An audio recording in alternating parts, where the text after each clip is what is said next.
Good evening साथियों। मैं कैमूर से संजय कुमार। साथियों, जोशो खरोश के साथ मैं बिल्कुल फिट हूँ।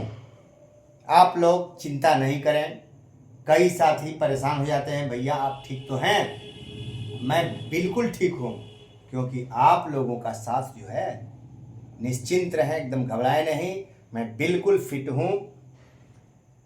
कई भाई हमको फ़ोन किए, मुद्दे पर आ जाते हैं। कई भाई फ़ोन किए, यूट्यूब चैनलों से सावधान रहें नियोजित। मैंने देखा कई भाई भेजे कि भैया देखिए ये क्या चैनल पे चल रहा है। मैं देखा कोई ज्ञान अड्डा करके चैनल है, वो रिकॉर्डिंग चला रहे हैं। क्योंकि कई ऐसे चैनल हैं जो मेरी बातों को लेके चलाते हैं, ठीक है, तो रिकॉर्डिंग चला रहे हैं, लेकिन क्या चला रहे हैं उनको पता नहीं है। अरे भैया, इतनी बातें उस रिकॉर्डिंग में बोली गई हैं, मैं उस पर भी चर्चा करता हूं। लेकिन ये ध्यान रखिए, जो आदमी रिकॉर्डिंग में बोलता है, ना अपना नाम बताता है, ना पता बताता है, वो क्या है, शिक्षक है, वकील है, चोर है, बेईमान है, भ्रष्ट है, क्या है? क्योंकि जब वो कुछ नहीं बताता है और सिर्फ बोलता है, यानी कि वो व्यक्ति या तो बेईमान है या तो चोर है। जो अपना चेहरा नहीं दिखाना चाहता है, सिर्फ आवाज सुना रहा है कि कहीं चेहरा लोग देख लेंगे तो चेहरे पे कीचड़ फेंकेंगे। उस व्यक्ति को ज्ञान नहीं है कि क्या बोल रहा है वो व्यक्ति। हंसी आ रही उस व्यक्ति पर, वो कानून की ही व्याख्या कर रहा है। वो दूसरे को, वो या तो दलाल, हमको वो व्यक्ति लग रहा था कि वो दलाल है सरकार का, वो दलाली उसका पेशा है, तभी तो ऐसी बातें बोल रहा था। वो नियोजित शिक्षकों को डराने का काम, वो अब उन महाशय का कहना है कि हाई कोर्ट के आदेश को गलत व्याख्या करके कुछ लोग बता रहे हैं। कुछ नेता बर्खास्त कर दिए गए, जिसमें नाम भी बेचारे रखे हैं, फलाने फलाने नेता बर्खास्त कर दिए गए। अरे भैया, गलत करोगे तो बर्खास्त नहीं होगे। हम शिक्षक हैं और गाली दें? हम शिक्षक हैं और लाठी लेके चले? बच्चों को शिक्षा देते हैं ना, तो गलत शब्दों का यूज नहीं करें। जब वो चीज आप यूज करना शुरू कर देते हैं तो फिर आपको बर्खास्त होना अनिवार्य हो जाता है। या तो मैं कहना चाहता हूं कि कुछ लोग जानबूझकर बर्खास्त हुए थे, मुझे कोई कहने में ये शंका नहीं है। कुछ लोग जानबूझकर बर्खास्त होते हैं चर्चित होने के लिए, कि फिर तो कोर्ट से लड़के ले लेंगे, बर्खास्तगी हमारी दूर हो जाएगी। क्यों बर्खास्त हुए? क्या गुनाह आपने किया था कि आप बर्खास्त हो गए? क्या ऐसा गुनाह कर दिया था जो आप बर्खास्तगी के कगार पर पहुंच गए? हम तो नहीं देखते कि मामूली गलती पे आप बर्खास्त हो जाए। करोड़ों के चंदा लेने में तो आप बर्खास्त नहीं हुए। पाठक जी ने डरा दिया कि सबका ऑडिट होगा, तो सारे लोग दुबक गए, बोलती बंद हो गई।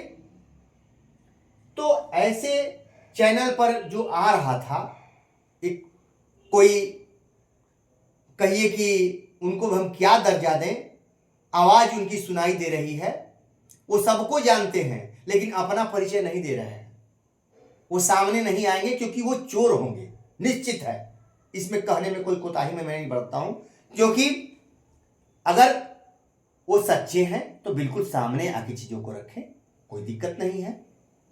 चोरों की तरह किसी चैनल में बात करके उसको डाल देना, अपना परिचय तक नहीं देना, ये कहां तक उचित है? तो उस वैसे लोगों की बातों से हमारे नियोजित भाई थोड़ा भी नहीं घबराएं, क्योंकि वो सरकार की साजिश है। और जितने नेताजी लोग विशिष्ट बन गए हैं, उनकी साजिश है वैसे रिकॉर्डिंग को बनवा के और चलवाना। उससे क्या हो रहा है कि जो वैसे चैनल हैं उनको इनकम होती है, और वो इनकम शिक्षकों के लिए नहीं खर्च करते हैं, वो अपने पॉकेट में रखते हैं। मेरे जैसा स्थिति उनका नहीं है। भैया वो चैनलों को इसीलिए चलाते हैं और आप कुछ चैनलों को देखते हैं कि ऊपर कुछ और अंदर कुछ और, कोई मतलब ही नहीं निकलता है कि क्या ये बोल रहे हैं, क्या थंबनेल दिए हैं और क्या बोल रहे हैं, कोई अर्थ नहीं निकलता है। तो ऐसे ऐसे लोग चला रहे हैं, तो वैसे लोगों पे क्या भरोसा करना। वो व्याख्या कर रहे हैं कि नियोजित नियमावली को समाप्त, परीक्षा ले लिया जाएगा उसके बाद ये नियमावली ही समाप्त कर दी जाएगी। ये है संभव? अरे भैया, हाई कोर्ट सुप्रीम कोर्ट में हर जगह ये नियमावली परखी गई है, फिर कैसे समाप्त हो जाएगी? उस विशिष्ट नियमावली को बहुत महिमा मंडित कर रहे हैं कि विशिष्ट नियमावली बहुत बड़ी नियमावली है। अरे भैया, क्या 9300 वाले शिक्षक वो भी तो मृत कैडर हैं? वो मृत कैडर में डाल दिए गए, क्या उनको खत्म कर दिया गया? वो तो जरा बताइए। ये भी एक नियमावली है और इस पर राज्यपाल महोदय ने सिग्नेचर किया है। महामहिम राज्यपाल महोदय ने इस पर सिग्नेचर किया है, मंत्रिमंडल ने पास किया है। और जहां गलत होगा मंत्रिमंडल भी अगर पास कर दे, जैसे उत्तर प्रदेश में शिक्षा मित्र से बिना टीईटी के सीधे राज्यकर्मी बना दिया गया था, वैसे अगर होगा तो भैया नौकरी तो जाएगी ही।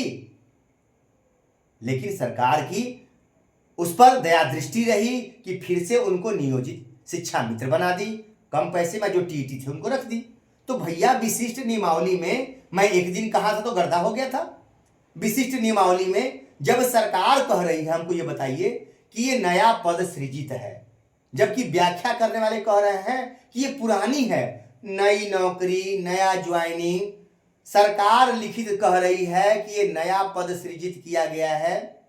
अगर मैं गलत ना कहूं, इस पे भी बवाल मच जाएगा मेरी बात पर। जब नया पद है, सृजित है, तो क्या आरक्षण रोस्टर का पालन किया गया है उसमें? अभी ये आगे सवाल आएगा, घबराइए नहीं भैया। हमको बताइए जरा, क्या आरक्षण रोस्टर का पालन हुआ है? सरकार डंके की चोट पे कह रही है कि ये नया कैडर है, नया पद सृजित किया गया है, ये नया पद स्थापन है, हर चीज तो उसमें नया है। फिर आप चिल्ला रहे हैं निरंतरता क्यों नहीं दे दी सरकार, क्यों, क्या दिक्कत था? अरे भैया, मैं आज 3.5 महीने से कह रहा था कि आप ये जान लीजिए कि सरकार 5200 के वेतनमान को समाप्त कर रही है। ठीक है, आप राज्यकर्मी की श्रेणी में आ गए, तो राज्यकर्मी की श्रेणी में 25,000 कोई वेतन है? इसका जवाब क्यों नहीं देते हैं? क्या राज्यकर्मी सिर्फ नाम ही होता है? उसका वेतन राज्यकर्मी का कुछ नहीं होता है? अरे क्यों मूर्ख बना रहे हैं ऐसे ऑडियो चला करके आप लोग? यहां जो नियोजित रुके हुए हैं वो मूर्ख नहीं हैं, वो शेर बचे हुए हैं। वो डराने धमकाने का दिमाग से निकाल दीजिए, इधर अब कोई फर्क नहीं पड़ने वाला है। भैया, आप अपने नियमावली पे पछता रहे हैं। नियमावली में कहीं होता है कि योगदान के बाद वापस नहीं लौट सकते हैं? इस पे क्यों नहीं चर्चा करते हैं? बिना आरक्षण रोस्टर के नई नियमावली बनती है, इस पे क्यों नहीं चर्चा करते हैं? बिना टीटी के नई नौकरी में जाया जाता है, आज के समय में शिक्षक बनेंगे आप, इस पे क्यों नहीं चर्चा करते हैं? कानून की बात करते हैं। यहां बिना कानून के आदमी बैठा हुआ है, यहां भी संघर्ष करके पहुंचे हुए हैं हम लोग। 20 साल से हम भी तमाशा देख रहे हैं और हम भी हाई कोर्ट और सुप्रीम कोर्ट का ड्रामा देख रहे हैं। जो जा करके सुप्रीम कोर्ट और हाई कोर्ट में हमारे नेताजी लोग ड्रामा किए, वो भी तमाशा मैंने देखा है। ठीक है, आप घबराइए नहीं, सब कुछ सब सामने आ जाएगा, धीरे धीरे आ रहा है। बहुत कुछ तो सामने आ गया है, फिर भी बरगलाने का प्रयास। आज 20 दिन बीत गए तो 32,000 का, 10 दिन बीते तो 32,000 का आंकड़ा सरकार पेश कर रही है कि 32,000 फॉर्म पड़े हैं। कितने अभी रुके हुए हैं, इसका कोई आंकड़ा है? अभी मेरे पास आंकड़ा है कि 1 लाख से ऊपर अभी भी नियोजित शिक्षक हैं, लेकिन इसका आंकड़ा सरकार नहीं देगी। अभी तो आपके वेतन के चक्कर में प्राण आपका, कैसे प्राण डाला जाए आप में, कैसे आपका प्राण निकाला जाए, इसमें लगी हुई है। प्राण पर भी बात किए कि राज्यकर्मी का प्राण होता है। अरे भैया, क्या राज्यकर्मी का वेतन नहीं होता है? राज्यकर्मी का वेतन स्लैब नहीं होता है? बिना वेतन स्लैब के राज्यकर्मी होते हैं। 25,000 किस राज्यकर्मी का वेतन है? जरा हमको दिखा दीजिए। क्यों मूर्ख सबको बना रहे हैं ऐसे ऑडियो चला करके? तो ऐसे चैनलों को मैं सावधान करना चाह रहा हूं कि आप लोग गलत नहीं न्यूज चलाएं।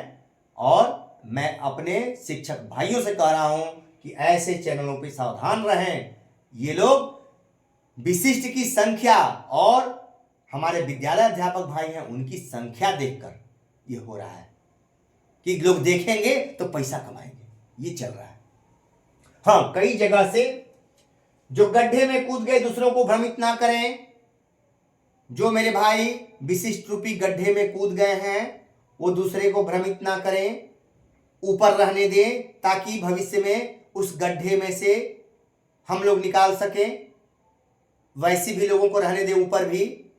सबको गड्ढे में सब लोग कूद जाएंगे तो प्राण डालने के बजाय प्राण निकल जाएगा उसी गड्ढे में। इसलिए कुछ लोगों को ऊपर रहने दीजिए और सोचने दीजिए, मंथन कर दीजिए उस गड्ढे में से कैसे हम लोग निकालें। इसके लिए तो रहने दीजिए। चंदे का खेल शुरू, ये भी खबर हमको मिल गई है। ये भी खबर मिल गई है कि कई संघ समूह चंदे का धंधा शुरू कर चुके हैं। कई लोग ग्रुप में 500, 1000, 1500, 2,000 रुपया स्कैनर पे डालना शुरू हो गया है। अब सोचिए मैं कहां से हमको खबर मिली है।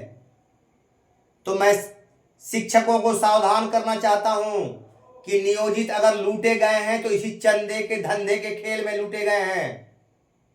और सावधान हो जाइए, वही खेल फिर शुरू हो रहा है।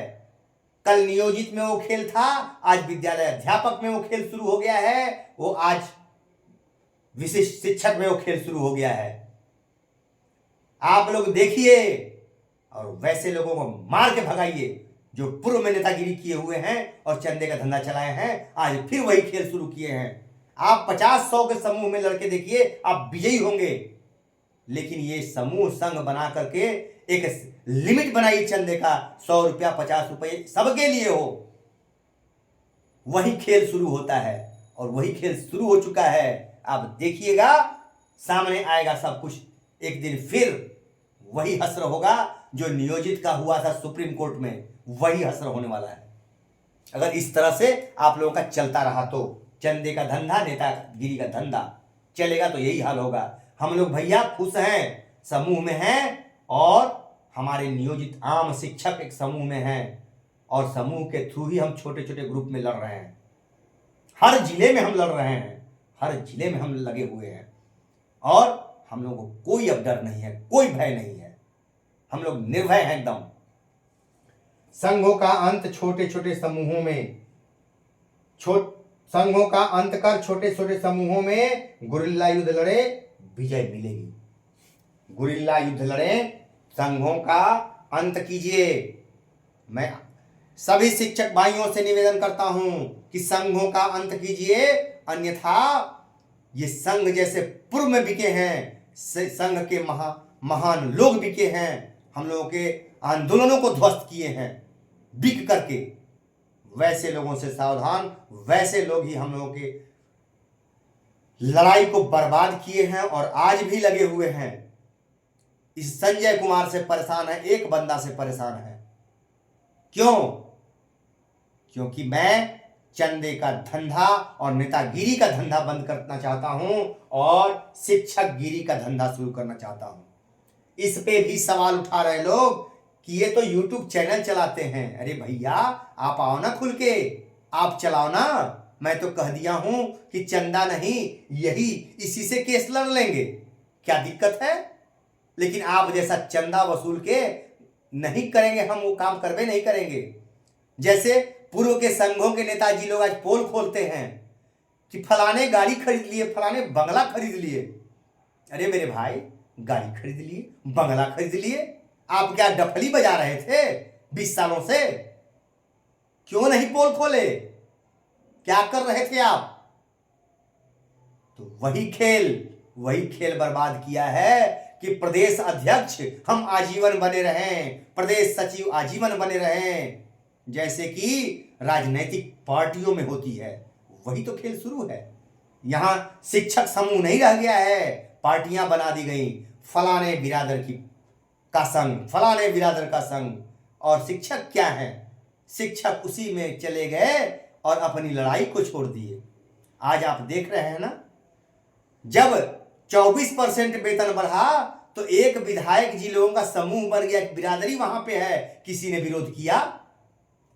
कोई कहा कि नहीं हम फलाने बिरादर हैं, इसको मत होने दीजिए? सारे लोग एक होकर के बढ़ा लिए, कहीं कोई दिक्कत नहीं हुआ। लेकिन आप लोग तो टुकड़े टुकड़े में संघों को बांट करके शिक्षकों को बर्बाद कर दिए हैं। संघों को बर्बाद करने वाले कभी आबाद नहीं होंगे। ये इतने शिक्षकों की आह लगेगी, निश्चित लगेगी। जो आप लोगों ने किया है उसका परिणाम भुगतना होगा, और ऐसा परिणाम आपके सामने है। हमारे महान व्यक्तित्व वैसा परिणाम भुगत भी रहे हैं। आप लोग नजर दौड़ाइए, दिखेगा। शिक्षकों की आह लग रही है, आप देखते रहिए, वो होने वाला है। घबराइए नहीं। जो जहां गुरुओं का अपमान होता है ना, वहां बर्बादी होती है। तो घबराइए नहीं, अभी आगे भी आएगा, बहुत सारा मैटर आएगा। तो भैया ये ध्यान रखिएगा मैंने जो कहा है। नमस्कार, फिर मिलेंगे।